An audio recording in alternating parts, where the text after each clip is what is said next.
Možno vám už niekedy na Instagrame vybehol ten typek, volá sa, že Sopas Tattoos a je to nejaký Portugalec, čo si každý deň robil tetovanie KSI a plánoval to robiť dovtedy, dokým mu KSI kvôli týmto videám nezavolá, že si ich ako nevšimne. Začal už v júni 2024 a on tu vidieť, že tu si ako pripravil tú nálepku a potom aj začal tetovať. And after half an hour the tattoo was almost finished. Ah, fuck! Last line, let's go.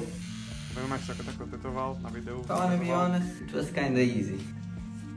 Takže iba jeho logo, to je celé. A keď sa na to pozrieme, tak nemal to nejaký veľký výtlak tieto videá, mali že 5000 views, 2000, 3000 a napríklad, že 19 lajkov jeden komentár a tento typek komentoval snáď každé jedno video, takže keep going, you got this. Takže tie komentáre boli stále od toho istého typka väčšinou a za každým, keď sa ho niekto opýtal, prečo to robí, tvrdí len, že to je niečo extrémne dôležité. I have a strong reason. I don't want to share it with the internet, and what I'm gonna do when I get the phone call with KSI, explain what's going on and only to him. A už po 85 dňoch mu KSI napísal priamo do DMs. KSI just sent me a message. I just freaked out and I don't know if I'm gonna be able to sleep tonight, but No a on tie správy neukázal priamo tuto, ale v nejakom inom reelsku, ale mám screenshot aj na to, čo odpísal. No a KSI mu napísal, že bro, prosím prestaň, už som ti napísal, môžeš prestať. A on mu odpísal ten istý deň, že bro, ok, teraz prestanem, som tvoj najväčší fanúšik, ale to si myslím, že už vieš. No aj keď síce napísal, že prestaň, tak neprestal, lebo toto je už deň 90. a napísal mu 85. Takže celú nohu mal takto potetovanú, neprestával. A to bolo z toho dôvodu, že tvrdil, že máte videá pretočené už do dňa 100, lebo rátal s tým, že mu nenapíše alebo nezavolá. A o deň na tomu aj napísal, že bro, ja viem, že som ti hovoril, že prestaň, ale prestaň iba keď mi zavoláš, a vlastne mu napísal a nezavolal, že to je celá pointa tých videí. A toto vysvetľuje s tým, že to má pretočené. Najviac sa však o ňom dozvedeli ľudia až v novembri 2024, keď si vytetoval logo KSI a premal tvár. Začali o tom rozprávať celosvetoví youtuberi, ako napríklad britský Minecraft youtuber Tom Init alebo Penguin Zero. It's gotta stop here. He's about to do more face tattoos, he's planning like live streams, and it's pitiful. Či dokonca aj MrBeast. Medzi tým si na čelo vytetoval aj slovo Fatnik, čo je nejaká hláška, čo KSI používa. Trvalo mu až 250 dní, aby na ho KSI zareagoval verejne, a to dokonca tak, že mu tento Sopas poslal donate na livestreame. To si môžeme pustiť jeho reakciu na to. I'm your biggest fan. I did Fatnik tattoo on my face today. All the almost 300 tattoos I made with your name. I was wondering if you could call me. Oh my god, it's this guy. Well, I told you to stop and you ain't stopped, so I don't know what's wrong with you. No, honestly, it's just weird at this point.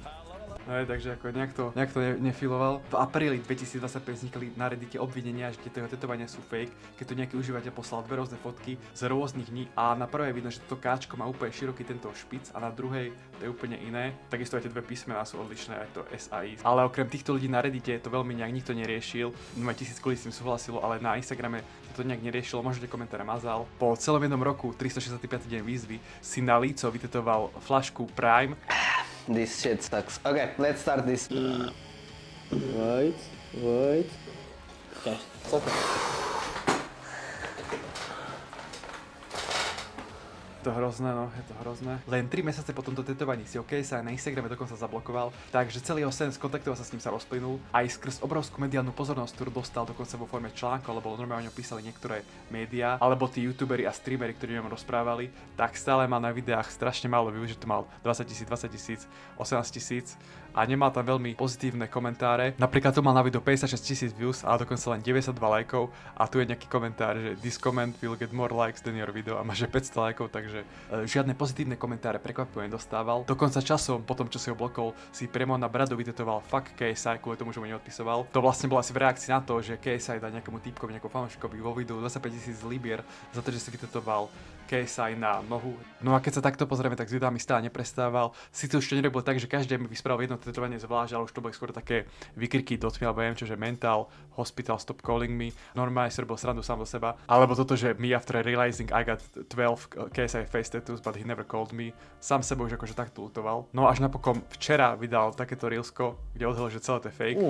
Sup guys? No, the KSI tattoos were not real. This was all a big prank. I pranked KSI, MrBeast, Tommy Init, and more than 350 million people that actually believed until right now that the tattoos were real. And they're not. This was all a big prank. Not only a prank to KSI, but also to show that people online can't believe in everything they see. Akože teraz to vyzerá, že to nebolo až také dôveryhodné, keď tam som ukázal tie konverzácie na Reddite, ale inak fakt, a ja som tomu sám veril, čiastočne, ale fakt, že podľa mňa 99% ľudí tomu verilo a ten, kto píše, že everybody saying they knew it was fake, fake is absolutely full of shit a má to 10 000 lajkov, že fakt tomu veľa ľudí verilo. A po tomto odhalení dokonca vydal aj video na YouTube, je to prvé jeho video, že I prank KSI with fake tattoos of his name a v ňom aj ukázal spôsob, ako si tie tetovania fakeoval na video. Tattoos. I first had to make the tattoos look realistic with a technique that I created using a pen and fake ink, but the ink only stays on top of the skin and you can basically clean it up easily. Ale ja som to akože stále veľmi nepochopil, lebo hovorí fake ink a napíšu to real ink, takže neviem, či ten atrament bol falošný, alebo to pero bolo falošné. No ale druhá vec, čo to je zaujímavejšie je toto.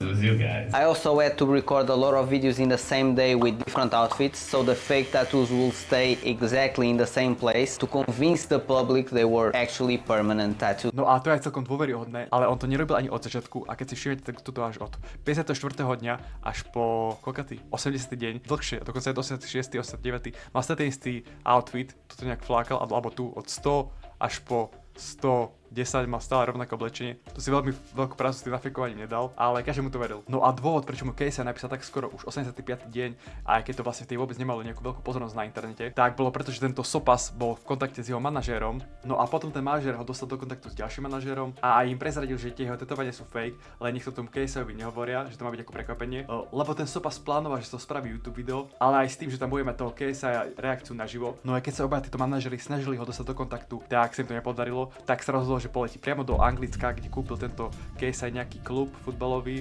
a chodí na väčšinou na každý zápas, tak sa rozhodol, že tam pôjde aj on a tak sa s ním stretne. Just arrived and this is the only way in the match. He passed by here. So the game plan is ask him if he remembers me, ask him to clean this hand tattoo that I have with his name and get his reaction to the prank. That's it. The game just ended and unfortunately KSI did not show up. Share this video as much as you can and KSI, I have a final offer for you. If you comment on this video in the first month, I will let you do a video with me. Honestly, like at this point, like I've done so much to get in contact with you that I don't even know if I wanna do the video. No to je koniec videa, ale to je plne taká sračka, čo teraz povedal. Teraz sa ohrá na nejakú veľkú, že on mu musí dovoliť natočiť video s ním. No a ešte v tom videu sa stala jedna vec, na ktorú som sa tak pozastavil. I used jackets and trousers for 2 years straight, so people couldn't realize I didn't have tattoos on my arms and legs, including in the summer. I used ski masks every single day for 1 year, so there was no photos of me online without the face tattoos, or I had to do the fake face tattoos to be able to go outside. Na tom najviac nechápem, keď sa podľa všetko živí ako Tater, či aj počas tetovania zákazníkom mal na sebe nejakú masku, alebo že im veril, že to nikomu nepovedia, alebo možno im iba zakázal, nech si ho nefotia, nech to nemajú ako v komentároch nejak dokázať na internete, že tie tetovania sú fake. No a to je vlastne asi tak všetko. Chudákovi si to nepodarilo, aj keď sa skoro vlastne 2 roky snažil tie tetovania fejkovať. Ako bolo by to ešte lepšie video, keby tam to KSI skutočne do videa dostal, alebo aspoň nejak zachytil jeho reakciu. Ale tak chápem, že už toľko chce čakať a chcel to konečne mať za sebou. Ľudia ho začali prirovnávať k tomu, čo spravil Nikocado Avocado, ktorý mal pretočené videá na niekoľko mesiacov, ako je morbidne obézny a zrazu vydal video, kde extrémne schudol. Dokonca som videl už aj nejaké edity.